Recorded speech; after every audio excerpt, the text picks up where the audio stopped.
ভৈরব নদে হঠাৎ স্রোত, ভেঙে গেছে ব্রিজ, জনভোগান্তিতে মানুষজন। চুয়াডাঙ্গার জীবননগর উপজেলার সিংনগর গ্রামের বাওড়ের বাঁধ ভেঙে মনোহরপুর গ্রামের ইলিশের জোল মাঠ ও সন্তোষপুর গ্রামের ভৈরব নদের উপর নির্মিত দুটি ব্রিজ ভেঙে গেছে।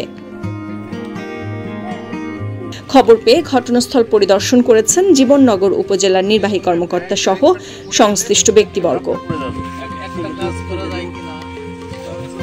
ভারী বৃষ্টিপাতের কারণে সিংনগর গ্রামের বাওড়ের বাঁধ ভেঙে প্রবল স্রোতে সন্তোষপুর গ্রামে প্রবেশের একমাত্র ব্রিজটি ভেঙে যায়, জানিয়েছেন স্থানীয় ইউপি সদস্য। এতে চরম ভোগান্তিতে পড়েছেন সন্তোষপুর, মানিকপুর, রাজাপুর, রাতিরামপুর, সিংনগর, ধোপখালী ও মাধবখালী গ্রামের হাজার হাজার মানুষ। যত দিন যাচ্ছে ততই ভেঙে পড়ে যাচ্ছে, তলায় স্রোত যাচ্ছে।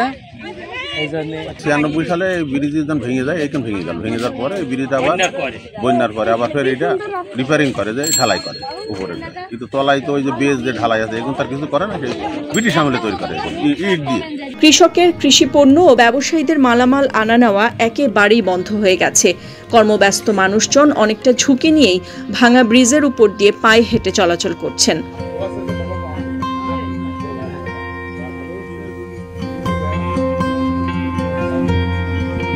ব্রিজ দুটি এই এলাকার মানুষের জন্য খুবই গুরুত্বপূর্ণ। এখন মানুষ যেন যাতায়াত করতে পারে, সেজন্য বিকল্প ব্যবস্থা কি করা যেতে পারে সে বিষয়ে ব্যবস্থা নেওয়া হচ্ছে বলে জানিয়েছে কর্তৃপক্ষ। এবং উপজেলা ইঞ্জিনিয়ারকে ফোন দিয়েছিলাম, ওনারা এসেছিলেন, ওনাদের সাথে ছিলাম। এখানে আমাদের 5টা-6টা গ্রাম আছে এবং বিজিপি ক্যাম্প আছে। রাজাপুর বিজিপি ক্যাম্পের যোগাযোগ ব্যবস্থাটা এখান দিয়ে, এটা পুরা মূলত একদম অচল হয়ে গেল। এখন বিকল্প ব্যবস্থা করার জন্য এই অনুমোদয় এবং উপজেলা ইঞ্জিনিয়ার এসেছিলেন, ওনারা সরজমিনে দেখলেন। আমার এই অনুমোদয় মানে সক্রিয় আছেন। আশা করছি যে অতি দ্রুতই অন্তত মানুষ চলাচলের জন্য একটা ব্যবস্থা উনি করবেন এবং আমরাও ওনাদের সাথে সবসময় যোগাযোগ রেখে যাতে মানুষ চলাচলের দ্রুত একটা ব্যবস্থা করা যায় সে ব্যাপারে আমরা সক্রিয় ভূমিকা পালন করব ইনশাআল্লাহ। এখানে আমি উপজেলা ইঞ্জিনিয়ার জীবননগর চুয়াডাঙ্গা। আমি সরজমিনে আসছি। আপনাদের কথা মতো এখানে মোবাইল ফোনে আমাকে সকালে জানানো হয় যে এখানে একটা ব্রিজ ভেঙে পড়ছে। আমি সরজমিনে এসে দেখলাম যে ব্রিজটা আসলে অনেক মানে পাকিস্তান আমলে করা, প্রায় যুদ্ধের পরপরই আর কি। এটা আমাদের ডিপার্টমেন্ট থেকে করা হয়নি, এলজিডি থেকে, এটা অন্য কোনো ডিপার্টমেন্ট থেকে করা হয়েছে। আর এই নদীটা পানি উন্নয়ন বোর্ডের নদী, মেবি হয়তো বা পানি উন্নয়ন বোর্ড অথবা পিআইও সেকশন থেকে কাজটা করা হতে পারে। তো এখন যেহেতু একটা ক্ষতিগ্রস্ত হয়েছে, এই ব্রিজের উপর দিয়ে আমাদের একটা রাস্তা চলে গেছে। এটা প্রাথমিকভাবে আমরা যেটা দেখলাম যে ওই যে গার্ডারটা ভেঙে পড়ছে এটা মেরামতযোগ্য না, এটা আপনার নতুন করে রিকনস্ট্রাকশন করতে হবে। নতুন ব্রিজের প্রস্তাব আমরা আমাদের ডিপার্টমেন্ট থেকে দেব, কিন্তু এটা একটা দীর্ঘমেয়াদী সময়, এখানে একটু সময় লাগবে। একটা ব্রিজের প্রস্তাব দিলেই যে সঙ্গে সঙ্গে হয় তা না, এটা ডিপিপি অনুমোদন হতে হয়, তারপরে কাজটা বাস্তবায়ন হতে অনেক সময় লাগে, প্রায় 3 বছর। এখন হচ্ছে যে মানুষের এই এলাকার জনগণের চলাচলের জন্য আপাতত যেটা করা যেতে পারে সেটা বাঁশের সাঁকো দিয়ে আপনার এই মাঝখানের গার্ডার থেকে শুরু করে ওই রাস্তার ওই পর্যন্ত বাঁশ দিয়ে ওরপুর দিয়ে ওই যে বাঁশের চড়াট দিয়ে আপাতত মানুষজন চলাফেরার জন্য ছোট যানবাহন বলতে ভ্যান, রিক্সা, সাইকেল, মোটরসাইকেল এই জাতীয় এবং জনগণের চলাচলের জন্য এটা উন্মুক্ত রাখা যেতে পারে। সেই ব্যাপারে এই অনুমোদন ছিল। উপজেলা নির্বাহী অফিসার উনি আপনাদের আশ্বস্ত করছে, চেয়ারম্যান সাহেব ছিল এখানে, উনিও আশ্বস্ত করছে, হয়তো বা আপনাদের এটা আমরা দ্রুত করে দেওয়ার চেষ্টা করব। আসলে আপনারা এই যে যথার্থই বলেছেন, ব্রিজটা আসলে খুবই যোগাযোগ ব্যবস্থার ক্ষেত্রে খুবই জনগুরুত্বপূর্ণ। একটা কয়েকটা গ্রাম বলবো না, বিশাল একটা জনগোষ্ঠী যাতায়াতের জন্য এই ব্রিজটা ব্যবহৃত হয়। এবং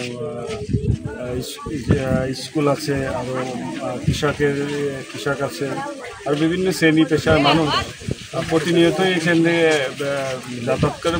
বলা চলে যে একটা ব্যস্ততম ব্রিজ হয়ে গেছে আমাদের, দুঃখজনক আর কি।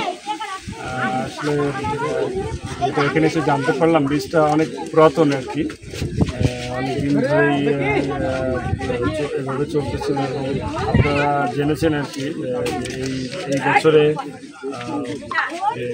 অতি বর্ষণ, অতি বৃষ্টি এবং পার্শ্ববর্তী বিভিন্ন বাওর জলাশয় থেকে যে বাঁধ টাতগুলো ভেঙে গেছে, সেখান থেকে পানি আসার কারণে এবং আর অন্যান্য বিভিন্ন বিষয় সহ এটার উপরে একটা ভালো চাপ পড়েছে। সেই চাপের কারণে মাটি সরে যে এই অবস্থাটা হয়েছে ব্রিজটার।